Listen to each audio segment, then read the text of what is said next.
Hi guys, good evening. Yan. Did you know, drinking green tea before bed will allow your body to burn calories while sleeping.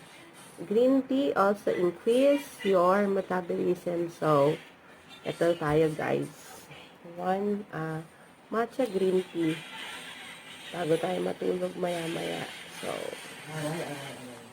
ito ang ating health benefit is drinking ng green tea is burn calories while sleeping, and green tea increase your metabolism. So, if ever na mababa or mahina ang metabolism mo, you can drink green tea.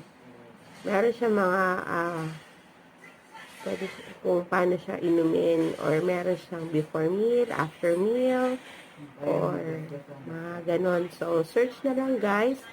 Pero dahil in-inform ko kayo na maraming benefit ang green tea, try nyo na. Kahit hindi siya masarap, pero marami siyang ganap sa iyong katawan. Kaya thank you for watching. Bye-bye!